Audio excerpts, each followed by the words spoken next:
Capítulo 39. La Estoa Media. Durante los siglos III y II antes de Jesucristo, los filósofos estoicos tendieron marcadamente al eclecticismo, adoptando, entre otros, algunos elementos platónicos y aristotélicos y apartándose del estoicismo ortodoxo. Impulsáronles a esto no solo los ataques de los académicos contra el dogmatismo de la Estoa, sino también el contacto con el mundo romano, que mostraba mucho más interés por la aplicación práctica de las doctrinas filosóficas que por las especulaciones teóricas. Las figuras principales del estoicismo medio son Panecio y Posidonio. 1. Panecio de Rodas, C. 185-110 J. C. vivió durante algún tiempo en Roma, donde despertó el interés de Escipión el Joven y de Lelio por la filosofía griega e influyó grandemente en el historiador Q. Mucio Escévola y en el historiador griego Polibio. Cicerón se aprovechó de sus escritos, especialmente al componer los dos primeros libros del De Officiis, 987. En 129, A.J. se sucedió a Antípatro de Tarso como escolarca en Atenas. Panecio modificó, por una parte, varias de las doctrinas estoicas y, por otra, no dudó en separarse mucho del genuino espíritu de la Estoa.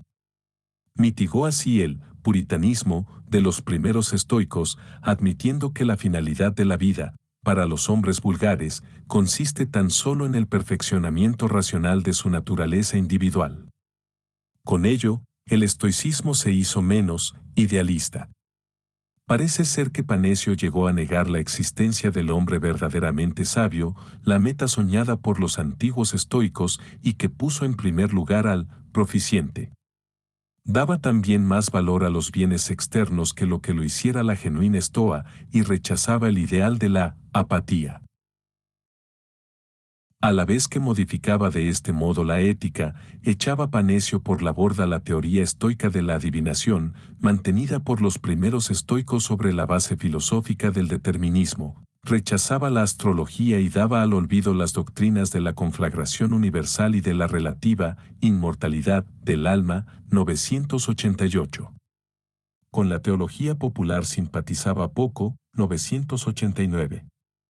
En sus doctrinas políticas parece haber sido influido por Platón y Aristóteles, aunque propugnaba un ideal más amplio que el de aquellos dos filósofos, de acuerdo con la doctrina estoica. Al parecer, fue de Panecio de donde tomó Escévola su tripartición de la teología, C.F.R. Barrón. Distinguía, 1. La teología de los poetas, antropomórfica y falsa, 2. La teología de los filósofos, racional y verdadera pero impropia del uso popular, y 3. La teología de los gobernantes, que conserva el culto tradicional y es indispensable para la educación pública, 990.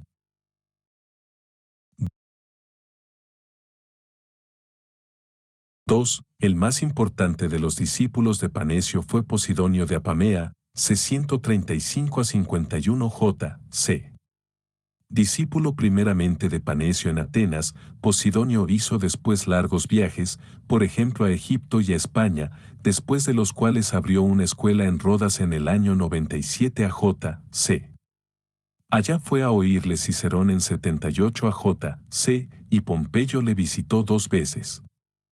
Sus obras se han perdido, y solo muy recientemente, mediante el análisis crítico de la literatura que se produjo bajo su influencia, se ha logrado tener alguna idea, aunque no del todo clara, de la grandeza de Posidonio. Historiador y geógrafo, racionalista y místico, reunió diversas corrientes filosóficas dentro de la estructura de un monismo estoico y trató de apoyar sus teorías con su gran saber empírico, infundiendo a la vez en el total el calor de una inspiración religiosa. De ahí que Seller no dudara en llamarle el espíritu más universal que hubo en Grecia desde la época de Aristóteles, 991. Proclo, en sus comentarios a Euclides, menciona 7 veces a Posidonio y su escuela a propósito de la filosofía de las matemáticas, por ejemplo al tratar de las paralelas, de la distinción entre teoremas y problemas, y de los teoremas sobre la existencia. El monismo estoico es fundamental en la filosofía de Posidonio, y éste intenta explicar en detalle la unidad orgánica de la naturaleza. El fenómeno del flujo y reflujo de las mareas, causado por la luna, le reveló que entre todas las partes del sistema cósmico reina una simpatía. El mundo es una jerarquía de grados del ser, que va desde los seres inorgánicos del reino mineral, pasando por las plantas y los animales, hasta el hombre y, por encima de éste, hasta el dominio supraorgánico de lo divino, hallándose todo vinculado en un gran sistema, dentro del cual todos los detalles son organizados por la divina providencia.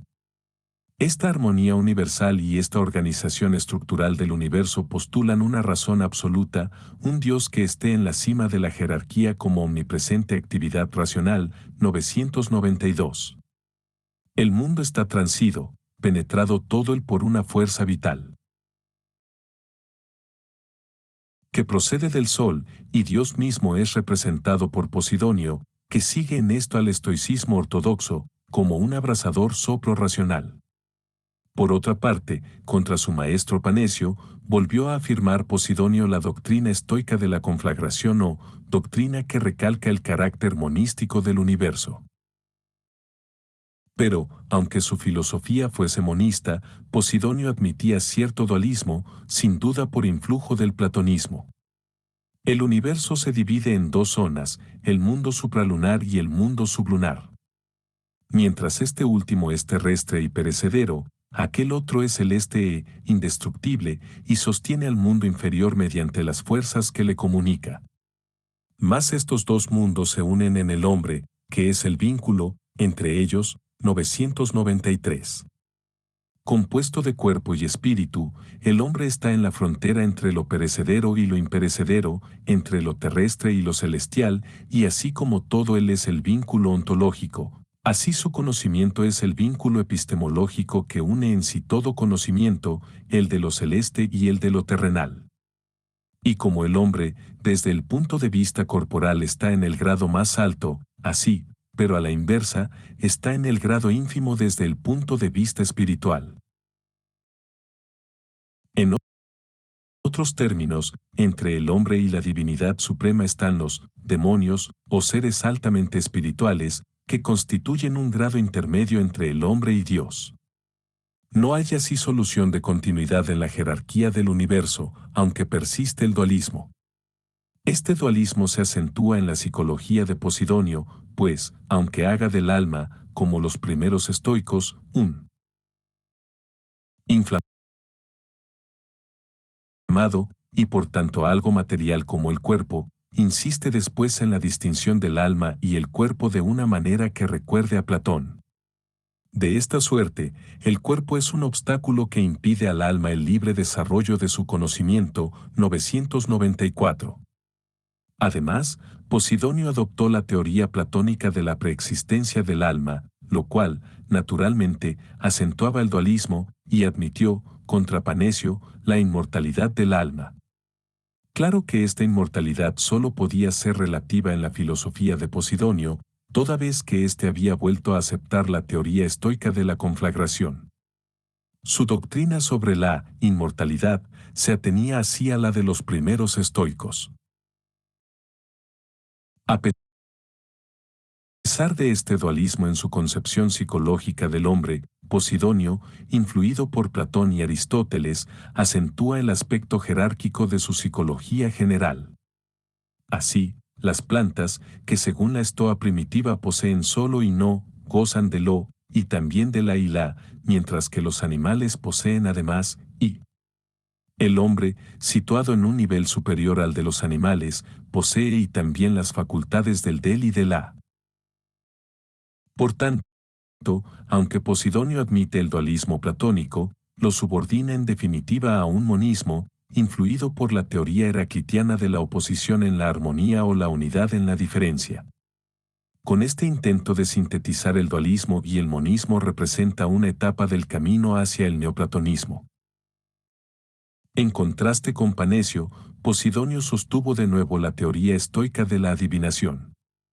Dada la universal armonía del cosmos y supuesto el imperio del hado, el futuro puede adivinarse en el presente. Añádase que la providencia divina no puede haberles rehusado a los hombres los medios de adivinar los eventos futuros. 995.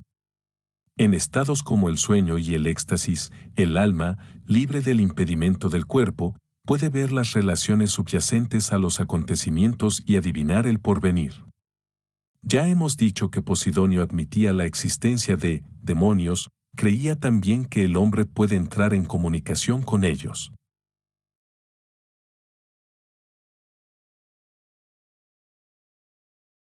Propuso Posidonio una teoría sobre la historia o el desarrollo de la cultura. En una primitiva edad de oro gobernaron los sabios, es decir, los filósofos, algo así como en un rebaño dominan y rigen los animales más fuertes. Y ellos fueron quienes inventaron todas las cosas mediante las cuales pudo pasar el hombre de su primitiva y rudimentaria existencia a unas condiciones más refinadas de civilización material.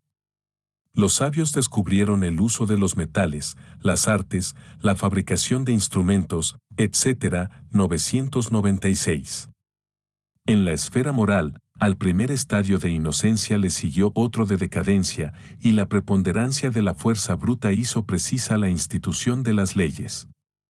Por ello, los filósofos, dejando a otros hombres el cuidado de idear nuevas técnicas, se dedicaron a la tarea de mejorar la condición moral de la humanidad, primeramente dándose a la práctica de las actividades políticas y después consagrándose a la vida especulativa, a la. Pero todas estas actividades, desde las más ínfimas hasta las más excelsas, no eran sino grados distintos de una única sabiduría o. Posidonio sintió interés también por las cuestiones etnográficas, insistiendo en la influencia del clima y del ambiente natural sobre el carácter y la manera de vivir de las gentes, según había podido observarlo en sus viajes. Además, sus inclinaciones empíricas le llevaron a extender sus actividades a un amplio campo de especializaciones científicas, como por ejemplo en matemáticas, astronomía, literatura e historia. Pero su rasgo más sobresaliente es el de su habilidad para reducir su inmenso saber empírico a la unidad de un sistema filosófico, descubriendo por doquier relaciones, armonías y acciones recíprocas y tratando de penetrar y hacer ver la estructura racional del universo y el racional desenvolverse de la historia. Nota sobre la escuela peripatética durante la época helenístico-romana. 1. Estratón de Lámpsaco sucedió a Teofrasto en la dirección de la escuela peripatética en Atenas, cargo que ocupó poco más o menos desde el 287 hasta el 269 a.C. Sus enseñanzas filosóficas acusan la influencia de Demócrito, que le indujo a aceptar una visión monista del universo. El mundo consta de partículas entre las que hay espacio vacío. Pero estas partículas son divisibles hasta el infinito y poseen, al parecer, cualidades, ya que Estratón supone la existencia de unas características últimas o cualidades, en concreto el calor y el frío. El mundo se formó por la necesidad de las leyes naturales, por consiguiente, solo puede atribuirse a Dios su creación en la medida en que a Dios se le ha de identificar con las fuerzas inconscientes de la naturaleza misma. Así, aunque Estratón no sigue a Demócrito en todos los detalles, la inspiración de su monismo materialista y su negación del dualismo aristotélico se deben al influjo de la filosofía democrítea. Esta transformación que experimenta el sistema peripatético en manos de Estratón está en armonía con el especial interés de este último por la ciencia física, interés que le valió el título de. Parece que le influyeron también la medicina, la astronomía y la mecánica de la época alejandrina.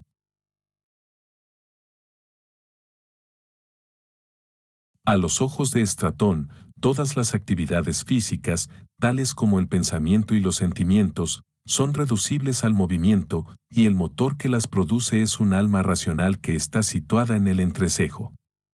Por objetos del pensamiento solo podemos tener aquellos que han sido causa de una impresión sensible antecedente, 997, y, viceversa, toda percepción implica actividad intelectual, 998. Esto podría parecer a primera vista simple repetición de la epistemología aristotélica, pero es más probable que Estratón lo dijera en un sentido tal que implicaba la negación de que en el hombre se dé un principio racional esencialmente distinto del alma animal.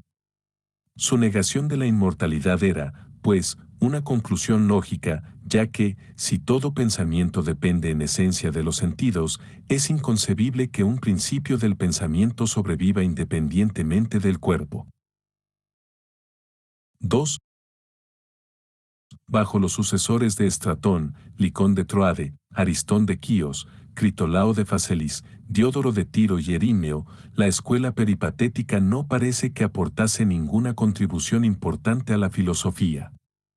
Por lo demás, predominó en ella una tendencia ecléctica. Así, aunque Critolao defendía la doctrina aristotélica de la eternidad del mundo, contra los estoicos, sin embargo, no tuvo empacho en admitir la reducción estoica de Dios y del alma humana a la materia, al éter, y adoptó respecto al placer la actitud de los cínicos. 3. Con Andrónico de Rodas, la escuela tomó un nuevo rumbo. Andrónico fue el 10º escolarca en Atenas, desde Aristóteles, y ocupó el puesto aproximadamente desde el año 70 hasta el 50 AJ. Se publicó las obras pedagógicas de Aristóteles, investigó sobre su autenticidad y comentó muchas de ellas, prestando atención preferente a las de lógica. La serie de los comentaristas culminó en Alejandro de Afrodisia, que enseñó filosofía peripatética en Atenas entre los años 198 y 211 de J. C. Alejandro fue el más célebre de los comentadores de Aristóteles, pero no dudó en apartarse de las enseñanzas del estagirita. Por ejemplo, en cuanto a los universales adoptó una posición nominalista y negó la teleología antropocéntrica. Además identificó el con el hombre, al nacer, solo posee el O, y posteriormente adquiere el bajo la influencia del. Una consecuencia de esto es la negación de la inmortalidad del alma. Aunque al negar la inmortalidad del alma humana Alejandro está probablemente de acuerdo con Aristóteles, hay que admitir que tal negación se sigue mucho más evidentemente de la doctrina de Alejandro que de las observaciones un tanto ambiguas del estagirita. 4. Mención aparte merece la elocuente defensa que del estudio de la lógica hace Alejandro al comentar los primeros analíticos. Declara allí que la lógica no es menos digna de atención y de estudio por ser instrumento de la filosofía que si fuese una parte real de la misma. Porque, si el mayor bien para el hombre es llegar a asemejarse a Dios, y si esta semejanza se consigue por la contemplación y el conocimiento de la verdad, y si el conocimiento de la verdad se logra mediante la demostración, resulta entonces que de la demostración deberíamos tener altísimo concepto y estima. Lo mismo se diga del razonamiento silogístico, por cuanto la demostración no es más que una forma de él, 999. A la vez que esta tendencia erudita, se desarrolló la tendencia al eclecticismo. Así, el famoso médico Galeno, 129 c. 199 de J. C. y Aristócles de Mesene, calle 180 de J. C. se inclinaron al estoicismo con su doctrina del nous inmanente y activo que invade toda la naturaleza. 5. Los peripatéticos del último periodo apenas pueden llamarse tales. La escuela fue absorbida del todo por el neoplatonismo, gran esfuerzo final de la filosofía griega, y, por ende, los últimos peripatéticos o se contentaron con comentar las obras de Aristóteles o se hicieron eclécticos.